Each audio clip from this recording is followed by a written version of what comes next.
Thank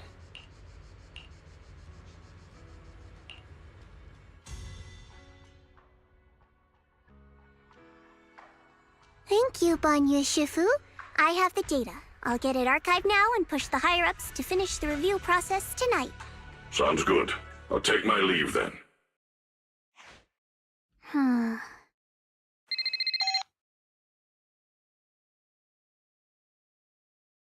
Dylan, I know you've been looking for that purge unit Type 0.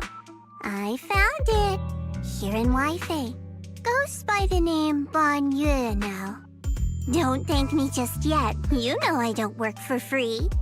Calm down, you're yelling at my ear. If you really want to pay me back right now, bring it to Phylum Heights. I think they'll know how to put it to use.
Belle.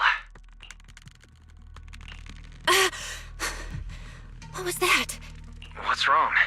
We've barely set foot in the hollow and you're zoning out already. Rough night last night? For a second, I felt like I was underwater. Like in a dream or something. Never mind. I think I'm probably just tired. Maybe you've been pushing yourself too hard these days. After working all day, you've really got to get some proper sleep at night. Are you all sleeping at night? Yeah. When else would we sleep? During the day, of course. Just like Belle, I nap when I can. So you do sleep. You've been saying how the night horror would take you in your sleep, so I thought you chose not to.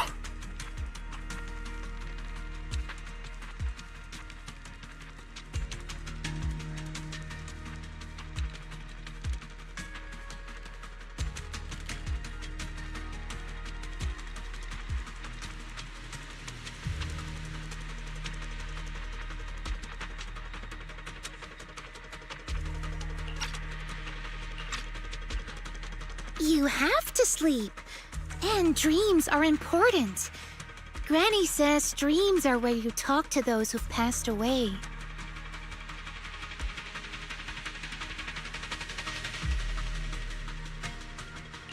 I wasn't actually sleeping. I was just zoning out a bit. These past few days have been exhausting. Good thing Miss Zhao's helping us out. Let's finish up quickly and head to Fantasy Resort for a proper break. Fantasy Resort? I'm wide awake now. Let's go! All right, pull yourself together. Let's head to the safe house to find Itari.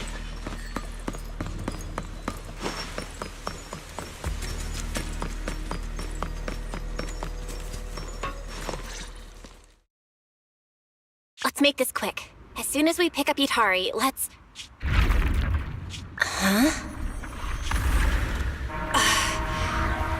Where are we? Hurry, what are you doing here? You'll catch a cold. Come on, let's go home. You're not going to find them here. Hari? Is she talking to me? Could this be? This is Hari's memory. It's been 8 years, Hari.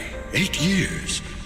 You can't keep going into the hollow because you saw your parents. What if something happens and we can't get to you in time? We understand your pain. Your parents were our friends too. But life goes on. You have to move forward. If you keep this up, Hari, we may have to end our support. Hey, what the heck is going on? You're freaking me out.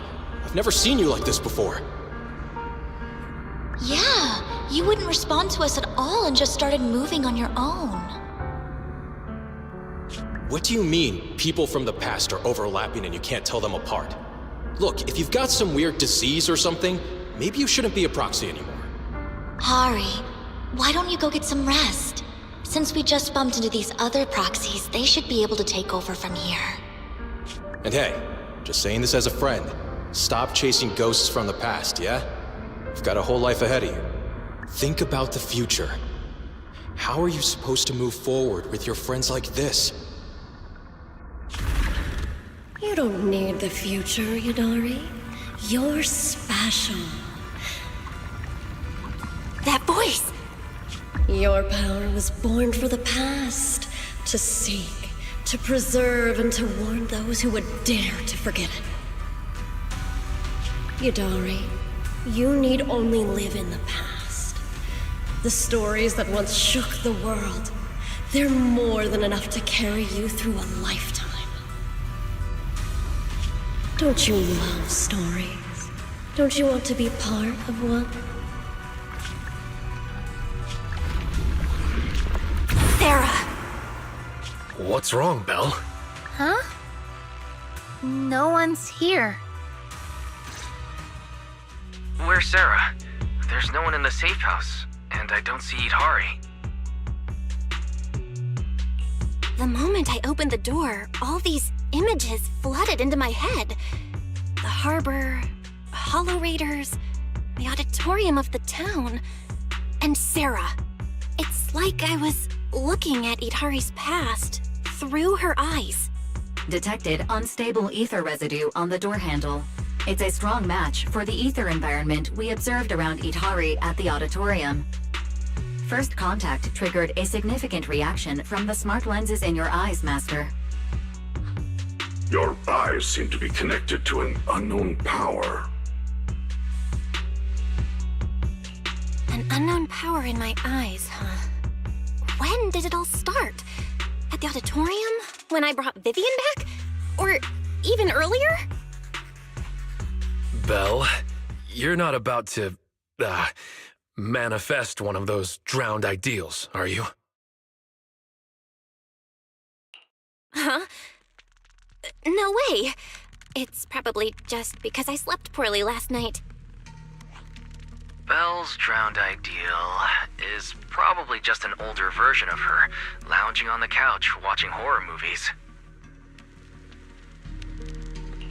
All right. No more imagining things or daydreams. Let's find Hari already.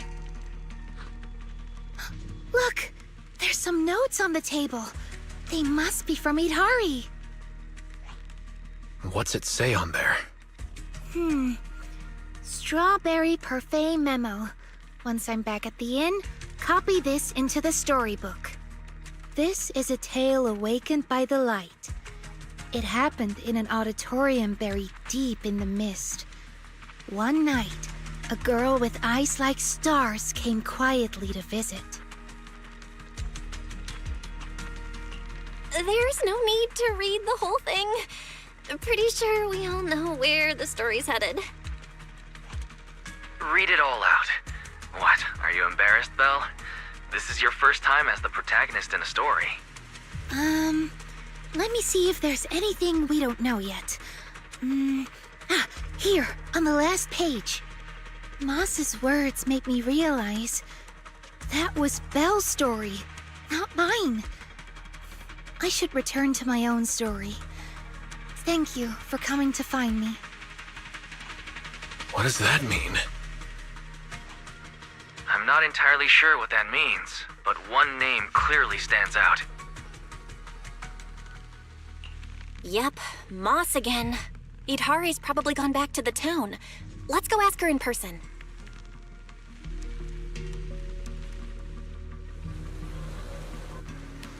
Why would Idhari return to the town? She has no reason to go back there. That's Lantern Bearer. Why is she here? Huh?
What's he doing in front of the auditorium?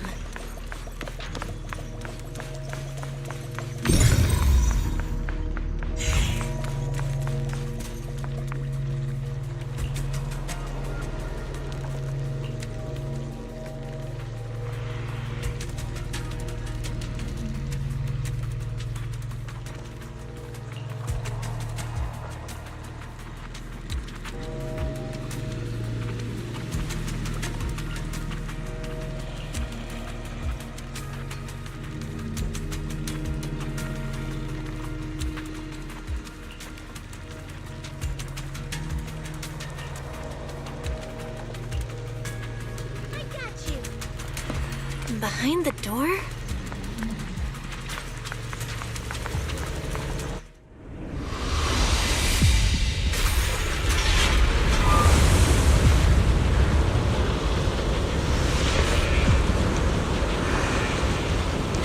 Idhari!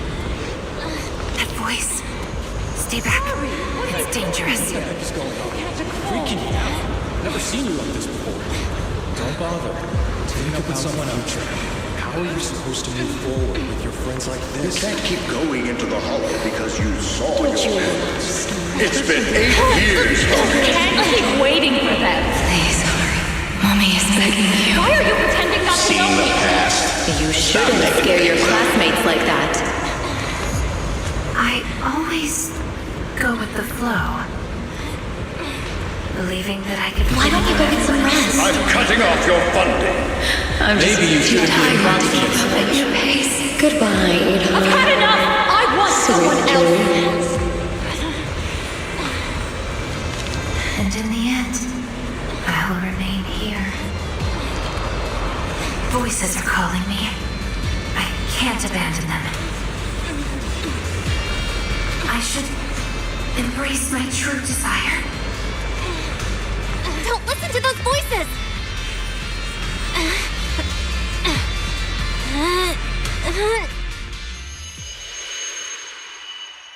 Idhari!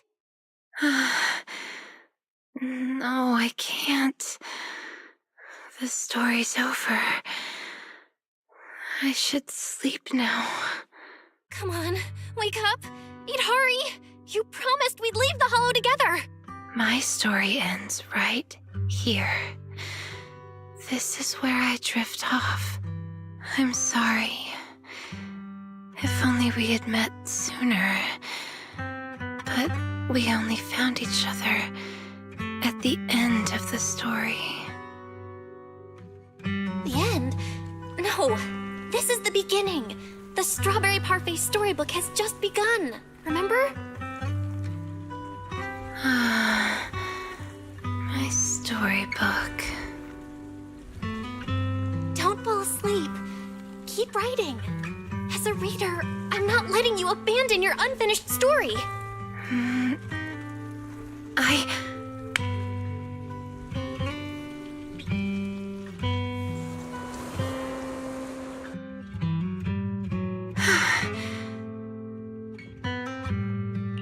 How do you feel? Any more awake? I think I had a nightmare about someone pressuring me to finish the next chapter. If you keep sleeping, the nightmare will totally come true. Sorry, Belle. I've caused you trouble again. What happened, Idhari? You said you'd wait for me at the safe house. Why'd you come back on your own? Maybe I just couldn't resist my curiosity. Moss showed me the truth about the town, but the truth brought nothing but despair. Would you like to see? Behind that door in the corner, there's a hidden room. That's where the ending is. Not just mine, but the ending for everyone in the town.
Now, the hidden door is right here.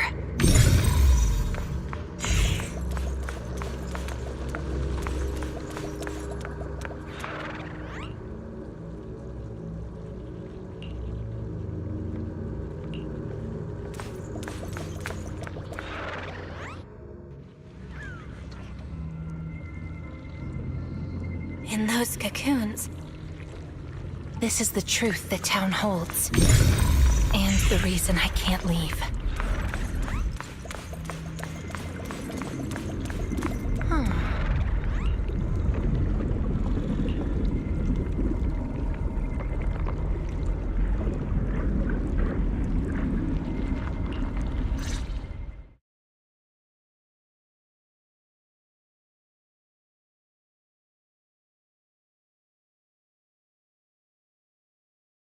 Overgrown weeds and desolate gravel were all it had to offer to its visitors. Fanatics, conspirators, and a prisoner who had yet to realize she would be trapped here for a long, long time. The fanatics manipulated the prisoner. Then they relied on her. Here on this barren land, they tried to peer into the Hollow's memories. The remnants of etheric structures were gradually tracked down and pieced back together, until the town took shape. One day, the fanatics found what they were looking for. And they just left, leaving behind the illusory walls and the prisoner, drifting between sleep and waking. Had no one shown up, the town might have lingered forever, until the prisoner lost herself completely. No one knows how much time had passed, but one day, lost wanderers in the Hollow came knocking.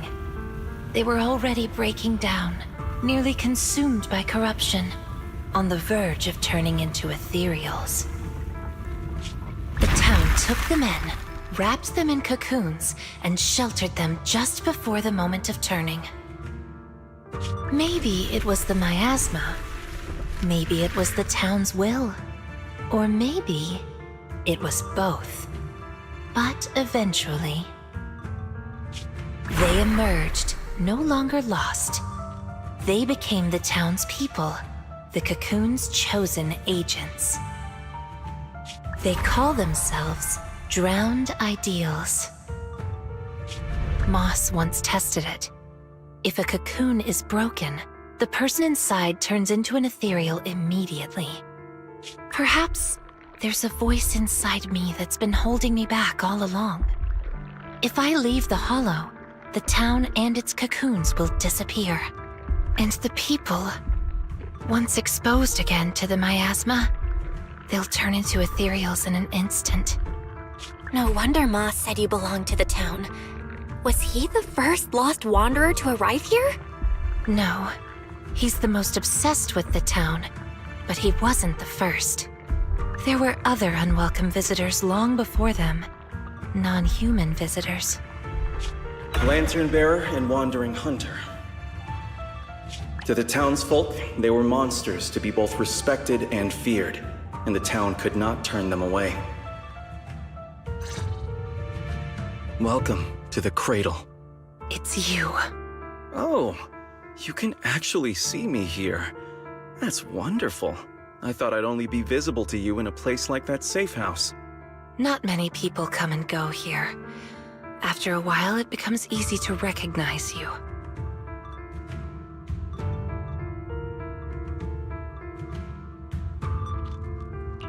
Moss!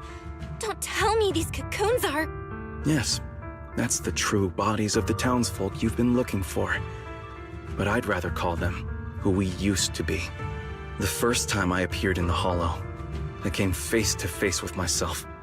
A Moss who was half mad from the corruption. I knew he didn't have much time left. Either he'd die, or he'd turn into an ethereal. So I scrambled for supplies and shelter, trying to win another me a fighting chance. I mean, I was an investigator. But it didn't matter what I was. The outcome depended on him, and he was a coward. In the end, we made it to the town. Just as he was about to turn into an ethereal, the surrounding miasma moved first, wrapping him up and forming a cocoon. I understood then. The town had stopped him from becoming an ethereal, and the town had chosen me. I owe you my thanks, Idari. The town's choice was your choice. The cocoons and the town are bound together. If you leave the Hollow, they'll vanish, and the people sleeping inside, will likely turn into ethereals instantly.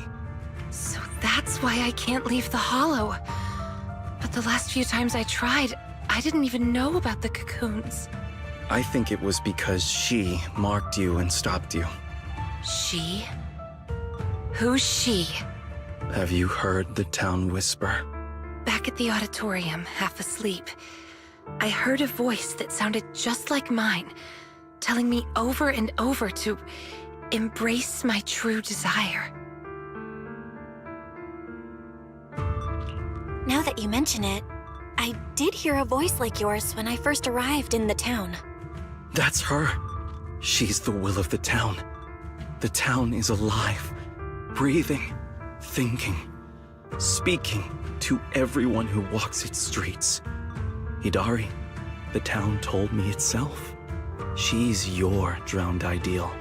One day, you'll be fully cocooned too, becoming the town's heart, watching over every lost soul in the cradle, sheltering them, guiding them into their new lives. That's how it was meant to be. But because of Belle's interference, you've stopped wanting to dream. She gave you new dreams, didn't she? The new dreams made you want more than just watching other people's stories. I don't want to abandon the cocoons. And I don't want to break my promise to Belle. I hate the feeling of being left behind. That's why this time, I'm going to find an ending where I can hold on to both.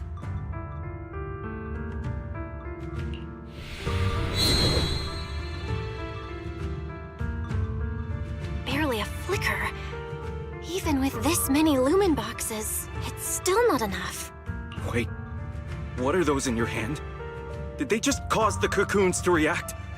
No way, those things are dangerous. Could you hand them over to me? No, I can't. These are very important. I thought I could guide you gently, and eventually you'd become part of the town.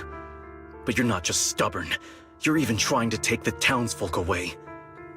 Looks like I'll have to use stronger methods. We still have a lot to discuss.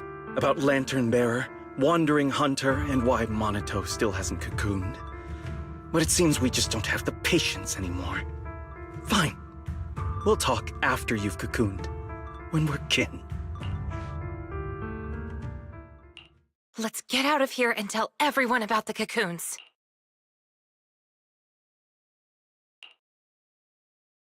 Oh, Idari's here too! You guys okay? Moss came out of the auditorium yelling, and then the townsfolk suddenly swarmed us. We had to fall back here. What's going on?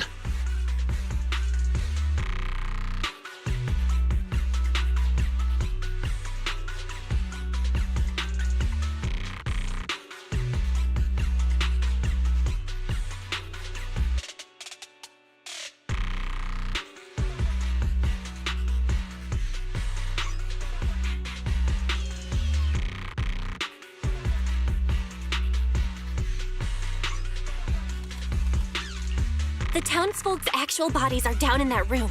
They're all wrapped in cocoons. Got it. I'll hold the door, and you guys figure out how to open those cocoons.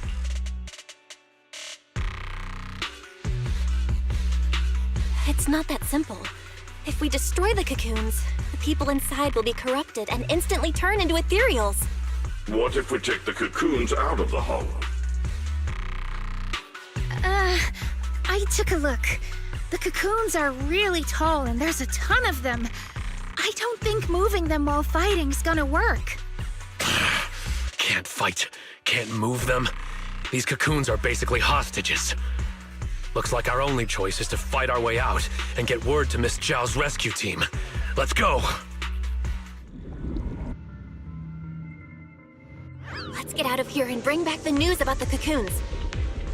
Quick, to the auditorium! Stop them! Get to safety if you can't fight!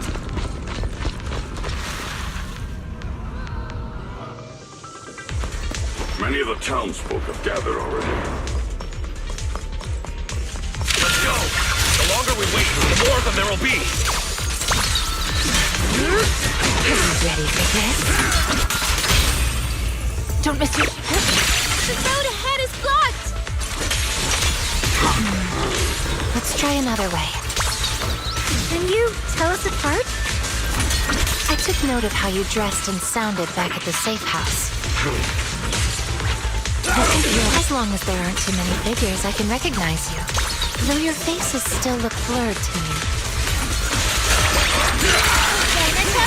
That's good enough. It'll make it easier to fight together. That's right! Strawberry Parfait, Adam Hamamaru, get ready to unleash the combo move! That's not the kind of teamwork I meant.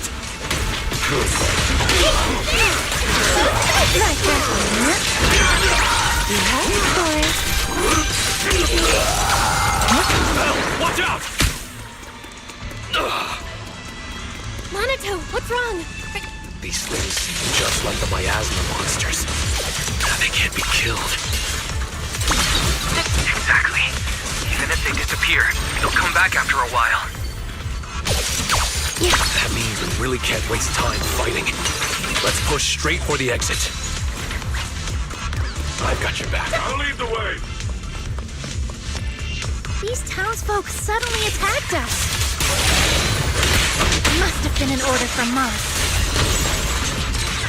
It must have something to do with the cocoons. He was pretty calm before we discovered them. The cocoons are their hostages, and also their lifeline. The town's exit is just a... It's Monato's drowned ideal.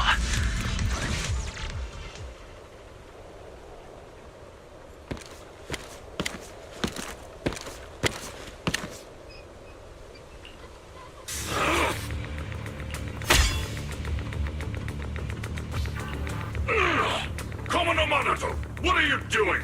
Don't yell at me. It's not like I... Hey! What the hell are you doing? What am I doing? You know damn well. I'm doing what you really want to do. Don't deny it.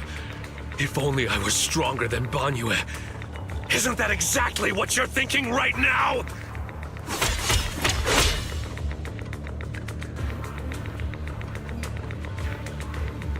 You... I'm the dream you can't reach, and I'll prove Komodo Monato can! Stay out of this. Just watch. That's the difference between us. I can swing my sword for me, for Komodo Monato, and you can't! Come on, Banyue.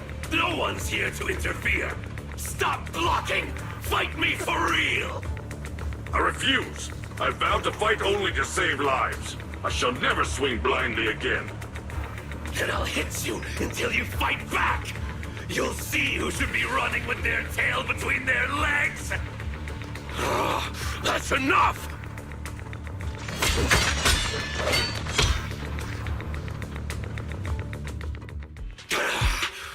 Again, Banyue! Hey! If you're gonna fight, fight me! Leave the others out of it! Fight you? I want a real rival who can stand on their own. Not someone who's injured like you are now.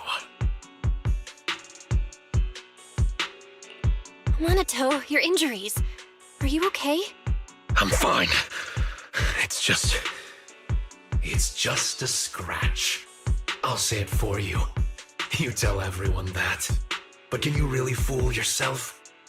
You're always covering the rear, always taking direct hits. How can we fight fair when you're never at full strength? One of you fights to protect his friends. The other swings for pride when attack even the innocent. Who is truly stronger? The answer is obvious. Friends? Komono Monato doesn't need any friends. Carrying something meaningless like that will only weigh your sword down. Enough. You just want a clean fight, right?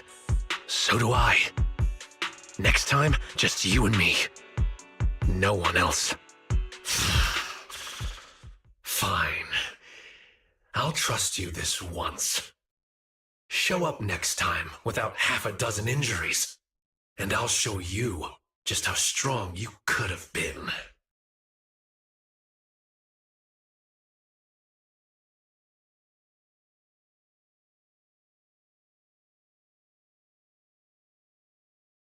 Forget about him. We're out of the town now. But what's next? Yidhari, what do you want to do?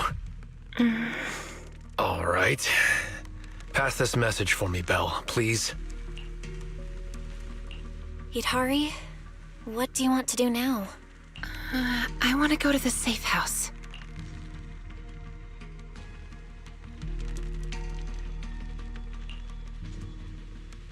So that means, even if we find a way out, we can't really use it, can we? If Moss is right, the town trapped Yidhari to protect the cocoons. If we can solve the cocoon problem, everything else should fall into place. I'd trust half of Moss's words, at most. I tend to muddle through things without thinking too hard, but once I start something, I can't just quit halfway. To keep the cocoons safe, I can't leave the hollow yet. Sorry if this weird ability of mine's been a burden. Oh, don't say that. Because of your ability, many of the Lost Ones finally have a chance of making it out alive. So what if it's a little peculiar? That said, protecting others means protecting yourself too. Don't just put your life on the line every time. Yeah, I agree. You hear that, Monato? Huh? Oh, it's really just a scratch, I swear. I'm curious. Yidhari, if you can't tell who's who in the hollow, how do you even fight? By sensing hostility. I don't ignore anyone who tries to attack me, illusions or not. Better to hit them all, just in case. Sometimes I do end up swinging my hammer at thin air, but most of the time I'm on target. And now that Belle's here, she can steer me toward the real enemies.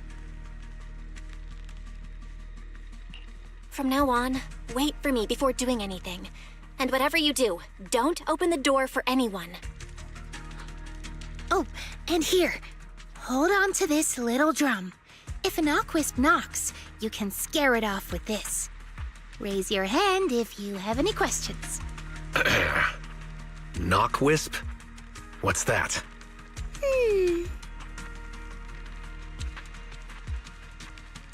Knockwisps, a clever variant of doppelgangers. They come by the safe house at night, knocking and calling your name to open the door in a human voice. If you hear them calling, don't answer. Hit the drum instead. So, how exactly should I drum? Match their knocks. They knock, you drum. 3 rounds of that, and they will run off. All right, Knockwisp Q&A session over.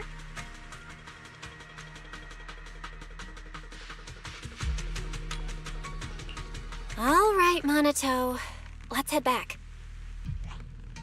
Since everyone's rested up, let's get back to Phylum Heights.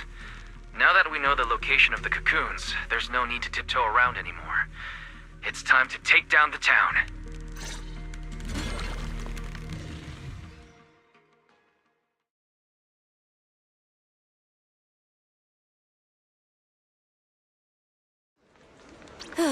We're finally back. We need to discuss the cocoon situation as soon as possible.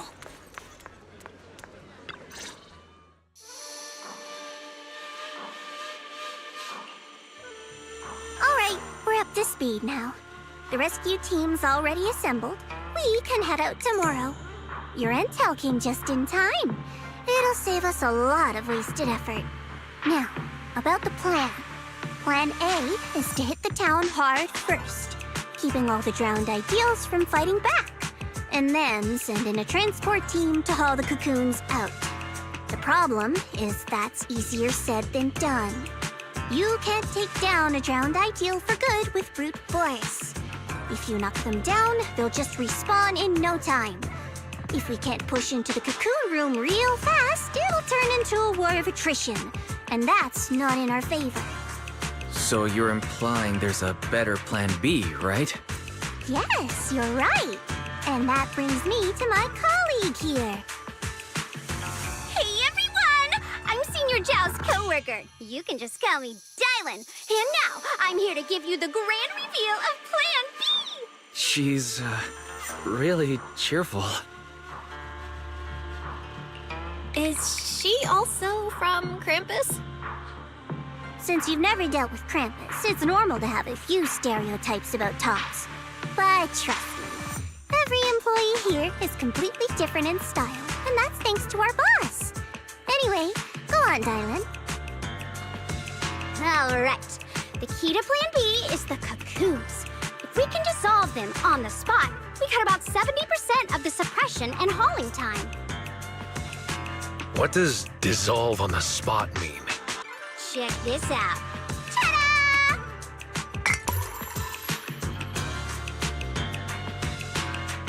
The Lumen boxes we gave you before were just a weekend portable test model. This one is the prototype, and its name is... Master Lumen! Master Lumen? Hey, Lucia finally perked up. That name is, kinda weird. Wait, isn't it called the high-frequency loom? Boss said the real name's classified! This is one of Krampus's secret weapons. Only a handful of people in all of Tops know it exists. Now we all do. Oh, hey, that's alright. Boss also told me since bringing it here in Wi-Fi is a top secret op, I should give it a low-key nickname to blend in. And since that Master Tiger movie is super popular now, I borrowed it. Nice. It's a great name. Thanks for the compliment. Anyway, this baby is way more powerful than a Lumen box. If it fires up properly, it can suck up a whole room's worth of miasma in no time. So, if it fires up properly, we'll basically make the room with the cocoons a temporary safe zone. That means, even if a cocoon breaks, nobody's turning into an ethereal. We could save everyone trapped inside and wipe out all of the drowned ideals on the spot. But you just said, if it fires up properly twice. Kinda hard not to be concerned about that. Because Master Lumen has a nasty temper. One bump here or there and its energy starts leaking. Mess up the start sequence even a little and the absorption rate goes all over the place. That's exactly why we've been working on a safer, more portable model. But I figure no harm in trying it here, right? If it works, we can make this whole op a lot more efficient. My plan's to split into 2 teams. The Joint Search Squad will attack the town head-on, drawing the drowned ideal's attention. You guys slip into the auditorium with Master Lumen, get as close to the town's heart as you can, and fire it out! If it fails, no big deal. Just bring it back out and we'll fall back on Plan A. Sounds like it's worth a shot. If it works, we're set for good. Good. It's settled then. You guys go place the device, and we'll be on standby to support. We move at dawn. It's getting late. Let's have a quick word with everyone before resting. Get some good rest tonight, okay, Belle? Don't stay up. Tomorrow's gonna be busy. Are you sure your injury's fine? I'm fine. It's just a couple of scratches. I'll be all good after a good night's sleep. Don't let that drowned ideal talk you into worrying. There's something I've been dying to ask. Why is your drowned ideal like that? I think I was 8 back then. After the fall of the old capital, I was wandering on my own and ran into some folks in white coats. They said they were from a gang called the White Heart. I thought it was pretty cool, so I tagged along. They dragged me into the hollows, telling me to crawl through old luxury store ruins to grab loot. I thought if I could squeeze through those cracks without crying, I'd eventually earn my spot in the gang. Then one day, the hollow's ether levels went berserk. It was too dangerous for anyone to get in. The boss called it quits, divvied up the loot, and kicked me to the curb. They never saw me as part of the gang. When they needed me, They called me, an 8-year-old, bro. When they finished using me, they dug up every excuse to call me dead weight. I fought back, tried to fight for my share. But those guys, grown men beating the crap out of a kid, they didn't hold back. That day, when I could only crouch on the ground with my head in my arms, I swore to myself that Komono Monato needed no friends, trusted no one, and he'd fight for himself and himself alone. And that one day, I'd go back to the White Heart, beat every last one of those laughing jerks to the ground, and make them kneel and call me boss. So that version of you, that's the person you wanted to be back then. The second I saw him, I knew what it was all about. Actually, I had chased that goal for years. If it weren't for the kids, maybe I really would have become just like him. The kids? Yeah. I guess you could say I found them. Or maybe they found me. Either way, we're family now. I've got a soft spot for being called brother. But the kids taught me there's a difference between asking something of you and treating you like family. Bro and brother can be really different. Belle, tomorrow, I want to go alone. Are you gonna face him alone and end things once and for all? Yeah. Then, go. Make sure you win. Don't worry. I won't lose. I'm not like him. I've got people waiting for me to come back.